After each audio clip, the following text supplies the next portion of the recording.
할렐루야. 우리 옆에 분들과 인사하겠습니다. 주 예수 그리스도는 우리의 구주가 되십니다. 다 같이 사도신경하심으로 3월 7일 화요일 새벽 예배를 하나님께 올려드리겠습니다. 나는 전능하신 아버지 하나님, 천지의 창조주를 믿습니다. 나는 그의 유일하신 아들 우리 주 예수 그리스도를 믿습니다.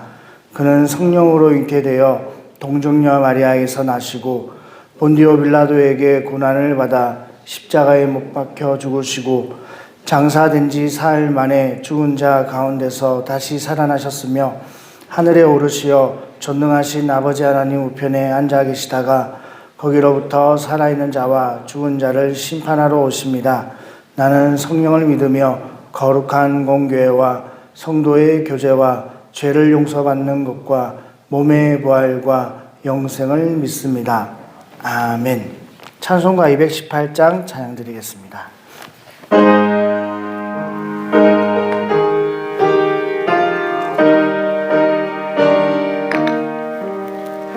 내 마음과 정성을 다하여서 주 너의 하나님을 사랑하라. 내 몸을 아끼고 사랑하듯 형제와 이웃을 사랑하라. 주께서 우리에게 명하시니 그 명령 따라서 살아가리. 널 미하여치는 원수라도 언제나 너 그렇게 사랑하라. 널 핍박하는 자 위에서도 신실한 마음으로 복을 빌라. 주께서 우리에게 명하시니 그 명령 따라서 살아가리.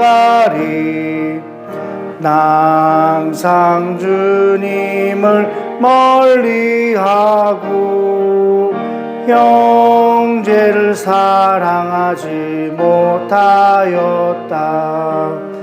이러한 죄인을 사랑하사 주께서 몸버려 죽으셨다. 속죄의 큰 사랑 받은 이 몸 내 생명 다 바쳐 충성하리. 아멘. 아멘. 은혜 받으실 하나님 말씀은 사무엘상 2장 27절에서 36절까지 말씀입니다. 사무엘상 2장 27절에서 36절까지 말씀입니다. 한 절씩 교독하도록 하겠습니다. 하나님의 사람이 엘리에게 와서 그에게 이르되 여호와의 말씀에 너희 조상의 집이 애굽에서 바로의 집에 속하였을 때에 내가 그들에게 나타나지 아니하였느냐.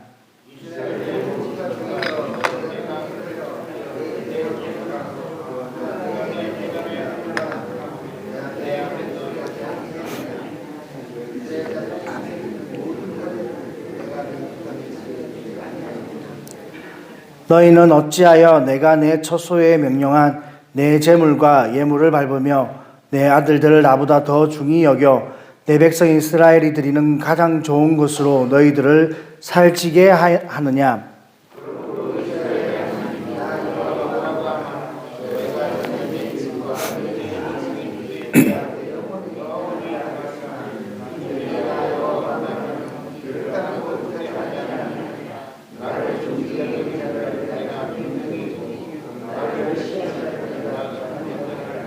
보라, 내가 내 팔과 내 조상의 집 팔을 끊어 내 집에 노인이 하나도 없게 하는 날이 이를지라.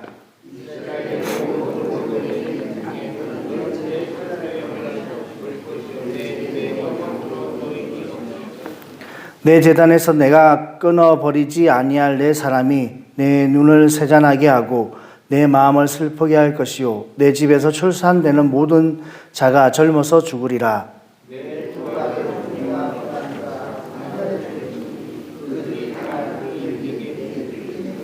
두 절 같이 읽겠습니다. 내가 나를 위하여 충실한 제사장을 일으키리니 그 사람은 내 마음 내 뜻대로 행할 것이라. 내가 그를 위하여 견고한 집을 세우리니 그가 나의 기름 부음을 받은 자 앞에서 영구히 행하리라. 그리고 내 집에 남은 사람이 각기 와서 은 한 조각과 떡 한 덩이를 위하여 그에게 엎드려 이르되 청하노니 내게 제사장의 직분 하나를 맡겨 내게 떡 조각을 먹게 하소서 하리라 하셨다 하니라. 아멘. 오늘 본문 말씀은 엘리 집안에 내린 심판에 관한 말씀입니다. 하나님의 말씀은 축복의 말씀과 저주의 말씀이 있습니다. 우리는 생각할 때 이제 하나님의 모든 말씀이 축복이면 좋겠지만 사실 저주의 말씀도 있습니다. 하라 하지 말라라는 말씀은 이제 하면 복을 받고 또 하지 말라는 것을 하면 저주를 받는 것입니다. 그래서 이제 성경의 말씀 우리가 이제 너무 어렵게 생각하면 참 하나님의 말씀을 지키며 살아가는 것이 이게 쉽지 않다라고 생각합니다. 그런데 하나님의 말씀은 우리 신앙생활은 사실 어려운 게 아니라 어떻게 보면 참 쉽습니다. 뭐냐면 마가복음 12장에 보면 하나님께서 이 간원이 와서 예수님께 묻습니다. 예수님, 첫째 되는 계명이 무엇입니까? 라고 했을 때 예수님께서 말씀하시기를 마음을 다하여 뜻을 다하여 힘을 다하여 주 너희 하나님을 사랑하라. 이것이 너에게 주는 첫째 되는 계명이다. 우리의 신앙생활이 뭘 이걸 해야 된다라고 생각하기 때문에 참 어렵습니다. 직분도 맡아야 되고 교회에서 봉사도 해야 되고 주일 성수도 물론 잘 해야 되는 게 맞습니다. 해야 되고 또 11조도 드려야 되고 뭐 이렇게 사역도 해야 된다, 뭘 해야 된다라고 생각하니까 참 어렵다고 생각하지만 주님을 사랑한다라고 생각하면 사실 이게 너무너무 쉽습니다.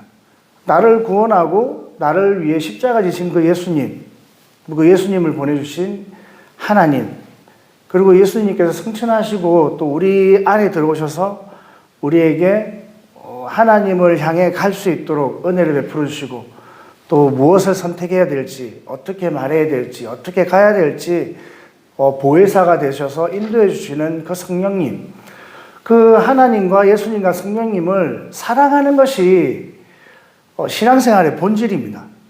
그 하나님과 예수님과 성령님과의 관계를 잘 이렇게 해가는 게 신앙생활의 본질이라고 성경은 말씀하고 있습니다.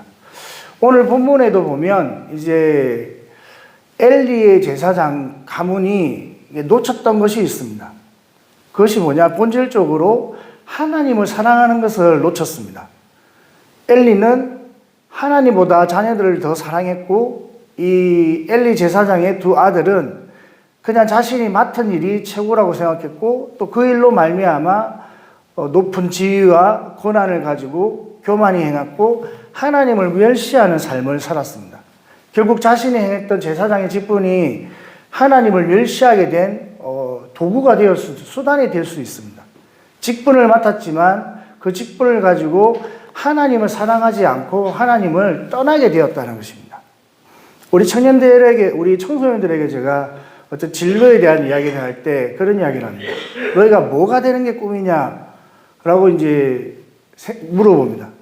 그 아이들이 뭐가 된다는 게 꿈이잖아요. 근데 사실 너희들의 꿈은 뭐가 되는 게 꿈이 아니라 어떻게 사는 것이 꿈이다라고 이야기를 합니다. 교수가 되고 싶어요. 의사가 되고 싶어요. 목사가 되고 싶어요. 뭐 축구 선수가 되고 싶어요. 그래, 그러면 축구 선수가 됐어. 그럼 너 꿈은 이루어졌니? 생각해보면 그건 아니에요. 그 축구 선수가 된 다음에 삶이 사실 중요한 겁니다. 저에게 꿈이 뭐냐 물어보면 저는 목사가 되는 게 꿈입니다.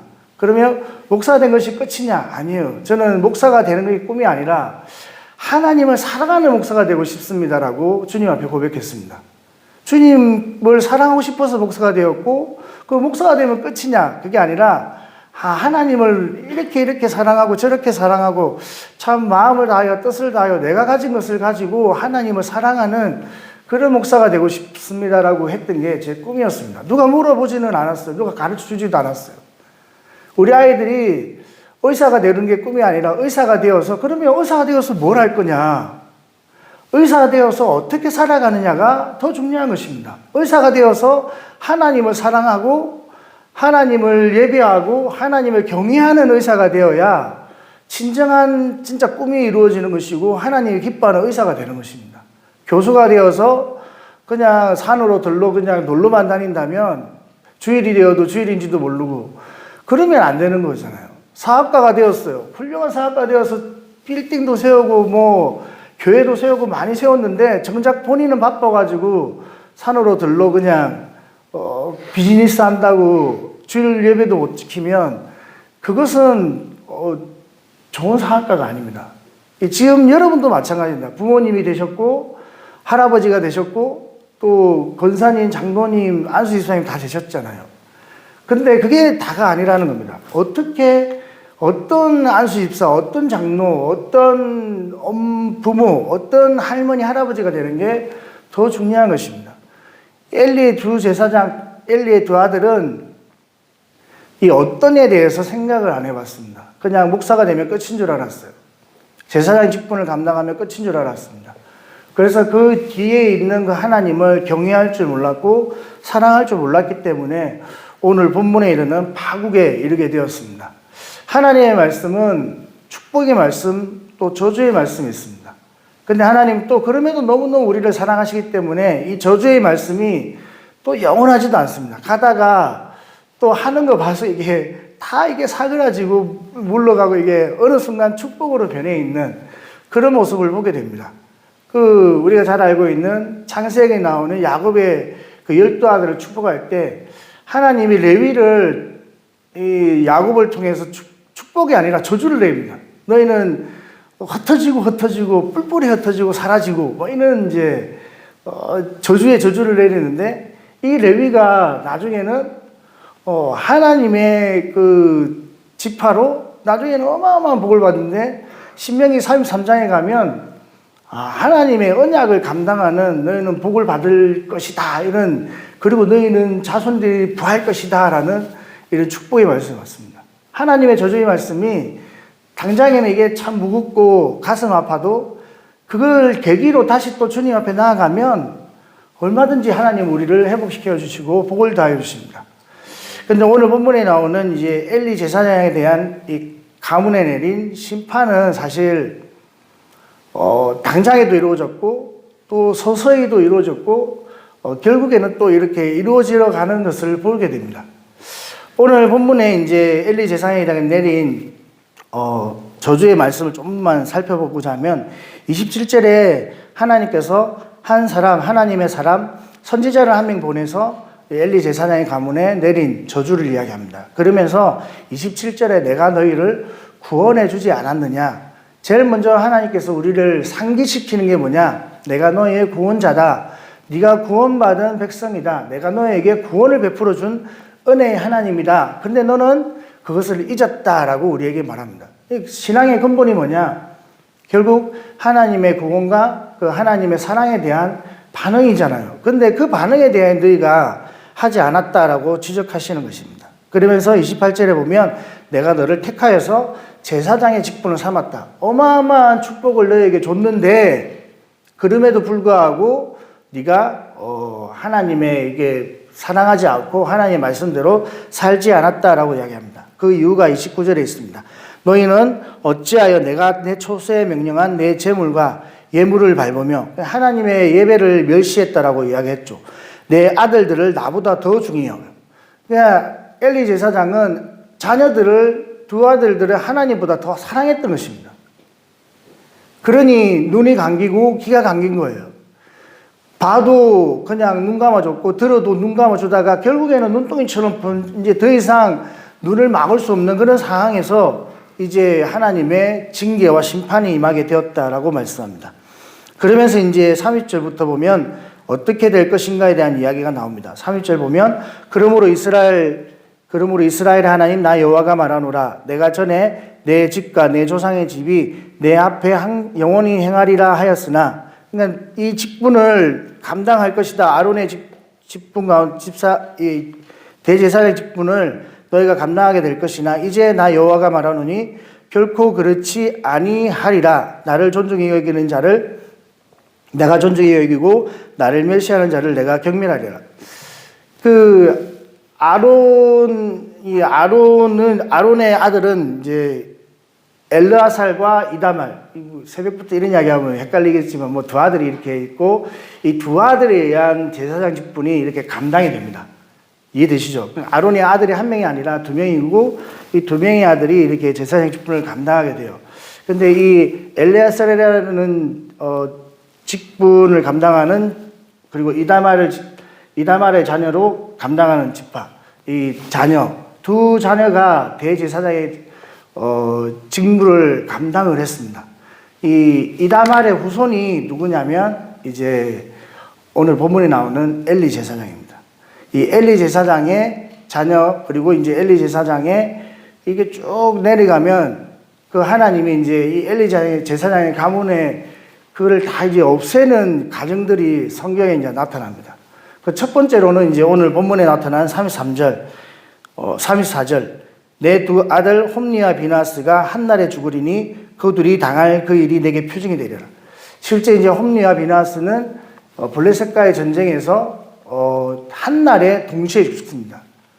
그리고 이제 사무엘상 4장 19절 20절을 이렇게 보면 이제 그 시아버지의 사망 소식, 그러니까 아들이 죽었다는 이야기 듣고 이 엘리 제사장이 나이가 늙고 또 보면 몸이 비대했다라고 되어 있습니다. 의자에서 쓰러져 가지고 그대로 죽게 됩니다. 그 죽었다는 소식을 이 며느리가 듣고 이 출산이 이제 임박한 상황 가운데 급하게 이제 애를 낳게 됩니다. 그 애를 낳았을 때 이가봇이라 그러며 이제 유복자로 아이를 낳습니다. 이 하나님의 영광이 없다, 영광이 떠났다라고 이야기합니다. 이 홈니와 비나스가 죽는 것이 이제 시작이 되어서 이 엘리 제사장 가문에 하나님이 제사장 직분을 감당하지 못하리라. 그리고 31절 이후에 보면 이제 대가 끊기게 된다. 이 젊어서 죽고 노인이 없을 것이다. 그리고 이제 36절을 보면 너희가 고난을 받고 환난을 받고 가난하게 살 것이다라는 이제 이야기를 하게 됩니다. 이것이 이제 어떻게 조금씩 이루어지냐? 사무엘상 22장에 가면 이제 다윗이 이게 막 도망을 다니다가 이 제사장의 집에 가게 됩니다. 제사장이 누구에게 가게 되느냐? 이 아히멜렉이라는 제사장의 집에 가게 됩니다. 거기서 이제 칼과 뭐 이렇게 음식을 받아서 이제 나오게 되는데 이 도액이라는 이 사람이 고발을 합니다. 사울에게. 사울이 그 아히멜렉 집안의 사람들을 다 죽입니다. 다윗을 도왔다는 이유 때문에. 그 다윗을 도왔다는 이유 때문에 다 죽이고 누가 살아남느냐? 아비멜렉이라는 아들 한 명이 살아납니다. 이 이름을 왜 이야기하느냐면 이 아비멜렉이 이제 누구냐면 나중에 다윗을 도와서 이 나라를 일으키게 되는 이제 제사장의 직분을 감당합니다. 그런데 이 아비멜렉이 다윗을 도와서 나라를 이제 세웠거든요. 그런데 이제 나중에 솔로몬이 세워지기 전에 잠시 이제 아도니아라는 이제 아들이 자기가 스스로 왕이 되어서 이제 나귀를 불고 나팔을 불었는데 그때 이제 동참했던 사람이 누구냐면 다윗을 따르던 요압과 아비멜렉입니다. 그래서 이제 다윗이 이제 유언을 남기고 솔로몬이 이제 왕이 되고 난 다음에 솔로몬이 이제 아비멜렉에게 그렇게 이야기합니다. 이 열왕기상 2장에 보면 당신이 우리 아버지를 따라서 이렇게 나라를 세우고 법궤를 메어서 참 감사했는데 당신이 말년에 요압과 함께 아도니아를 왕으로 추대함으로 당신이 그 신의를 버렸다. 아버지의 신의를 버렸다라고 이야기하면서 내가 당신을 죽이지는 않지만 당신은 아나돗이라는 곳에 이게 베냐민 땅의 시골이에요. 그곳으로 가서 당신은 이제 제사장 직분을 감당하지 못할 것입니다. 라고 쫓아보냅니다. 추방을 하게 되는데 열왕기상 2장 27절에 뭐라고 되어 있냐면 이렇게 아비아달이 추방당하게 된 이유는 엘리 제사장의 집안에 내린 저주 때문이다 라고 기록이 되어 있습니다. 이 엘리 제사장이 내린 저주가 사무엘상 2장에 나오는 저주가 이게 뭐 전혀 표시가 나지 않게 이어지는 거예요.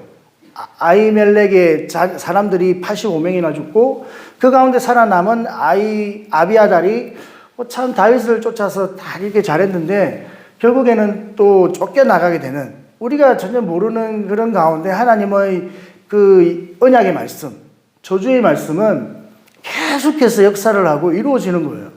결국에는 아비아달이 쫓겨나게 되고 이 아나돗에 가서 이제 살게 되는데, 이 아나돗에는 또 누가 이제 나중에 나오냐면, 누가 나온지 아세요? 예레미야가 나옵니다. 이 예레미야가 아나돗에서 태어난 제사장의 아들이에요. 근데 이 예레미야는 사실 제사장의 직분을 감당하지는 않습니다.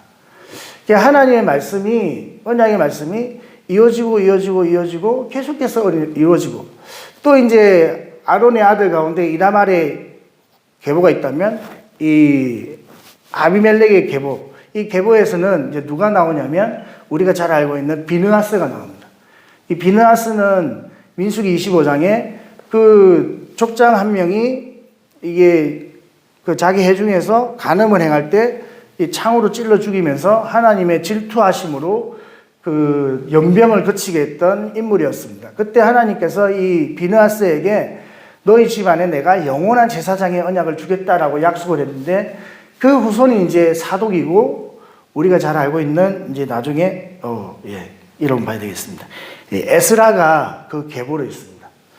이런 걸 우리가 이제 성경을 잘 모르겠지만, 여러분들 잘 모르겠지만 저도 잘 몰라요 사실. 이럴 때 이제 공부를 한번 하는 겁니다. 이럴 때 이제 공부를 하면서 하나님의 말씀이 이렇게 이어져 가는구나, 하나님의 축복의 말씀, 언약의 말씀이 참 이렇게 성취되어 가는구나를 우리가 한 번 더 깨닫게 되는 것입니다.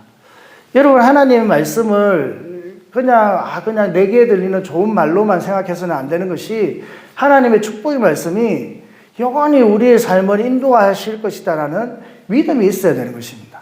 그냥 한 번에 하나님의 말씀이 우리에게 임하여서 그것이 끝이 나는 게 아니라, 제가 청년 때 받은 말씀을 가지고 주님 만나는 그날까지 붙들고 가는 겁니다. 또 하나님이 내 삶을 인도하는 과정 가운데 주신 말씀이 있습니다. 그 말씀을 붙들고 또 끝까지 가는 것입니다.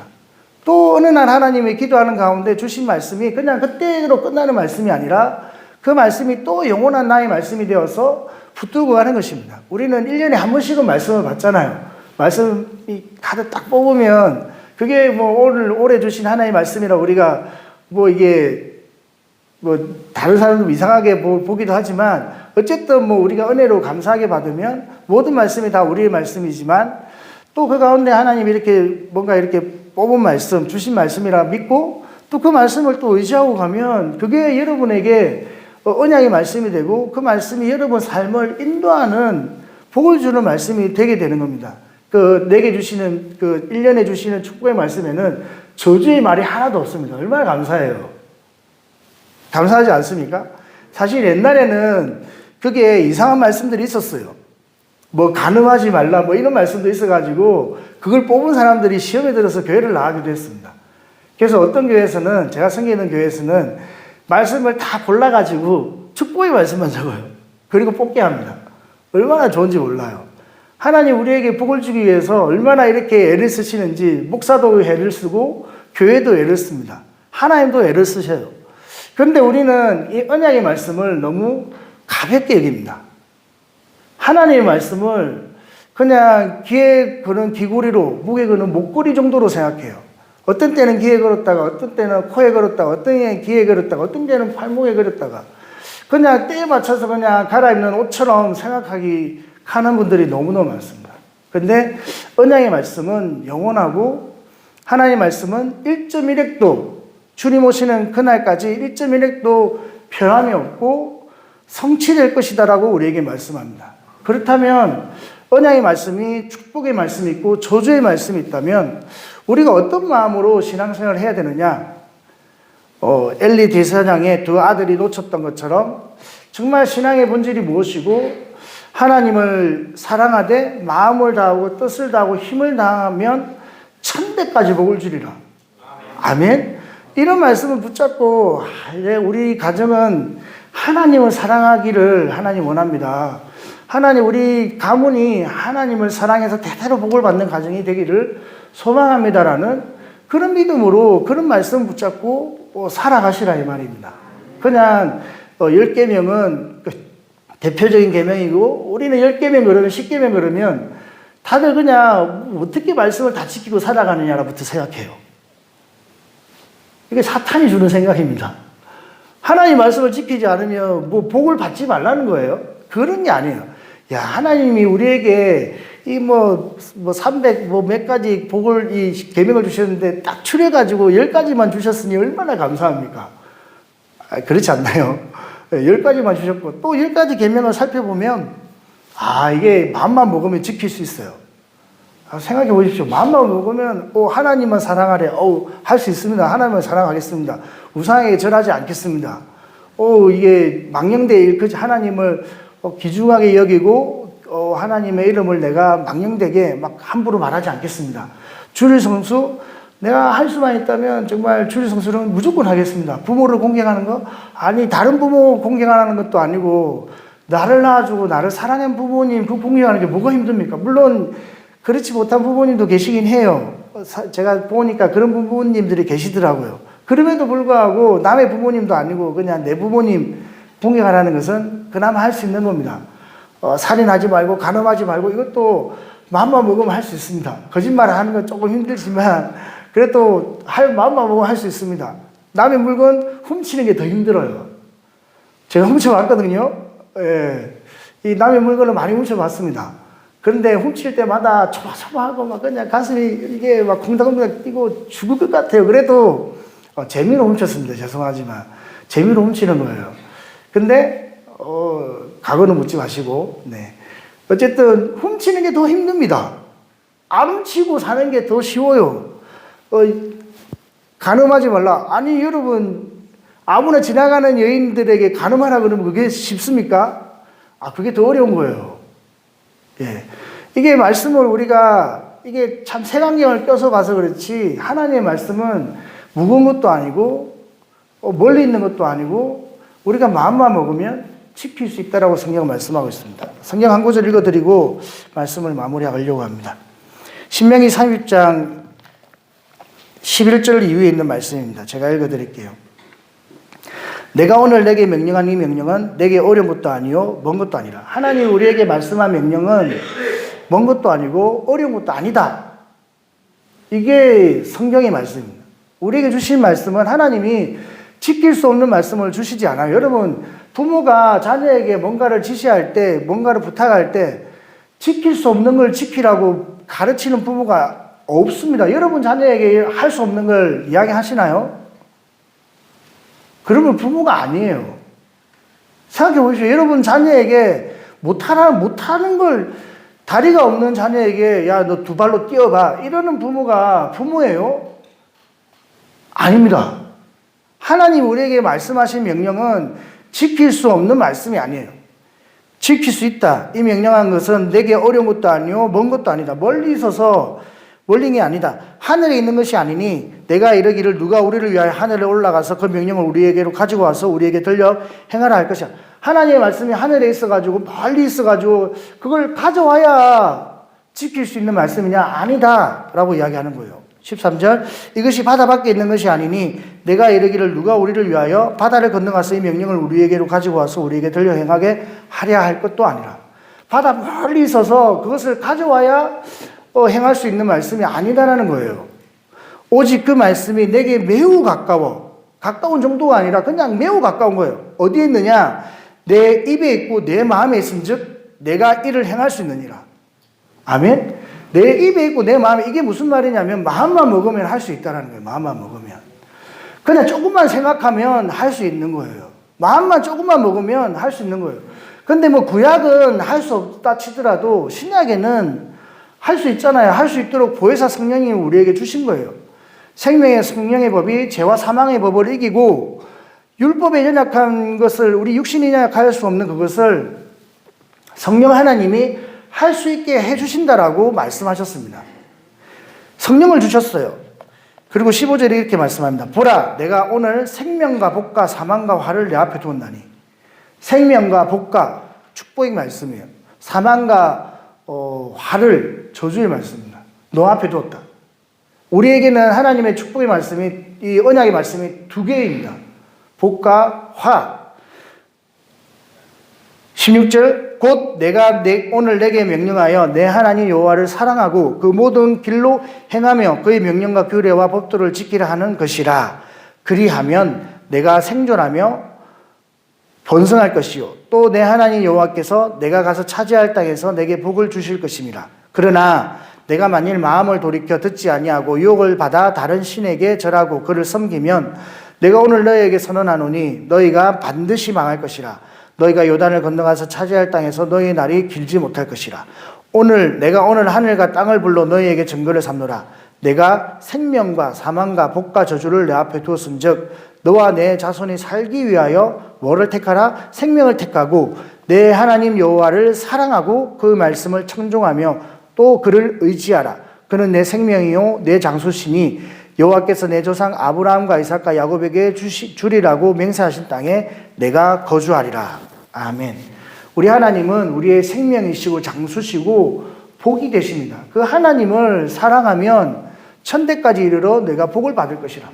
그냥 나쁜 말씀은 빼고 좋은 말씀만 기억하면 얼마나 우리에게 복이 되는지 모릅니다. 자꾸 어려운 거, 우리 생각할 때 힘든 거 어려운 거 있잖아요. 막 그런 것만 생각하니까 하나님의 말씀이 참 힘들다 어렵다라고 생각하지만 성경에는 뭐 신약에도 비슷한 말씀이 있습니다. 이 말씀이 우리에게 무거운 게 아니에요. 하나님의 말씀이 우리에게 짐을 주기 위해서 우리에게 계명을 주신 게 아니라 우리에게 복을 주시기 위해서, 우리를 살리기 위해서, 우리에게 생명을 주시기 위해서 언약의 말씀을 주셨습니다. 우리에게 이 언약의 말씀을 지키면 너희가 구원받을 것이다 라고 했으면 참 어려운 말씀이 될 수 있습니다. 근데 하나님은 우리에게 그렇게 말씀을 주신 것이 아니라 우리를 구원하시고 난 다음에 구원받은 백성으로서 저와 여러분들이 대한민국 백성이 되면 대한민국의 백성으로서 살아가야 될 법이 있는 것이잖아요. 여러분 법 공부하면서 살아가시나요? 그냥 자연스럽게 살아가는 것입니다. 그러다가 잘못하면 벌금을 내기도 하면서 법을 배우는 겁니다. 예, 그런 거잖아요. 뭐 여러분들이 잘 알고 있는 뭐 살인죄는 안 지를 거고 하다 보면 이게 유턴해야 될 장수가 아님에도 불구하고 했다가 벌금 내면 여기는 안 되는구나 깨닫게 되는 거예요. 뭐 교육비를 낸다고 생각하면 그렇게 어려운 것도 아닌 거잖아요. 그래서 하나님 법도 마찬가지입니다. 법대로 살아가는 것이 우리가 막 이렇게 이래 한다 생각하면 힘들고 어렵습니다. 그런데 내가 하나님의 자녀로서 마땅히 살아가야 될 방법, 수단, 그리고 도리라고 생각하면 어려울 게 하나도 없습니다. 하나님 우리에게 비상식적인 법을 우리에게 주시지 않았어요. 여러분 동성끼리 결혼하라 이게 비상식이지 지금은 이야기할 수 있습니다. 비상식이지 동성끼리 결혼하지 말라라는 것은 이게 정확한 상식이에요.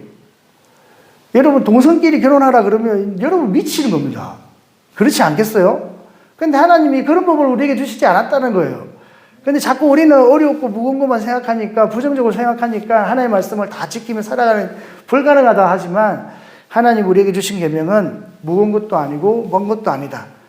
너무 가까이 있다. 네 마음에 있고 네 입에 있다. 마음만 먹으면 얼마든지 할 수 있어 라고 우리에게 말씀하는 겁니다. 그리고 그 말씀대로 살아가면 천대까지 복을 줄 거야. 얼마나 감사하고 얼마나 기쁜 말씀입니까?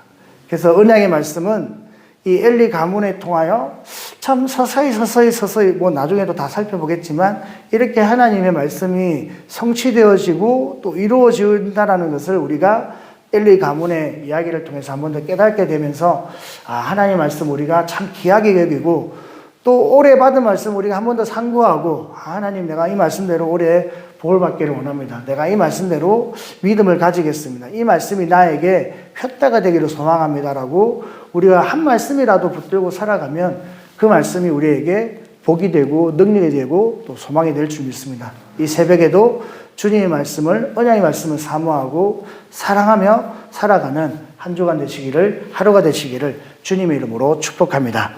하나님 감사합니다. 오늘 엘리 제사장의 집안이 하나님을 사랑하지 못함으로 말미암아 하나님을 멸시함으로 하나님을 경히 여김으로 말미암아 저주를 받고 또 저주가 또 성취되어 가는 모습을 우리가 잠깐이지만 살펴보았습니다.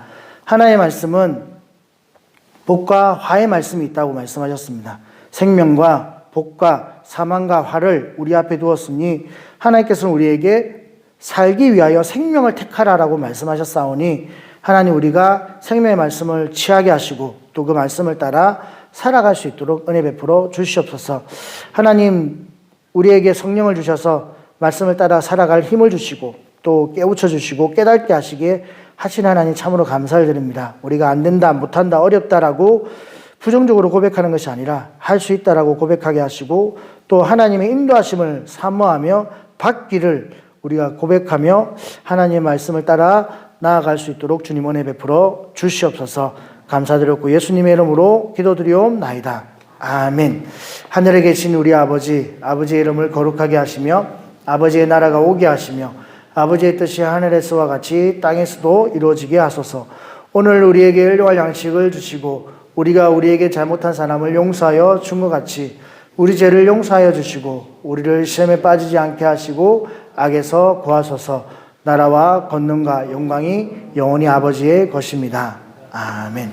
목사님 오늘 이제 육지에 들어오시고 또 정상적으로 내일부터는 예배를 또 인도하게 될 것입니다. 목사님의 건강을 위해서 기도해 주시면 감사하겠습니다. 오늘도 우리 가지고 나온 기도 제목 가지고 주님 이름 세 번 부르고 합심해서 기도하겠습니다.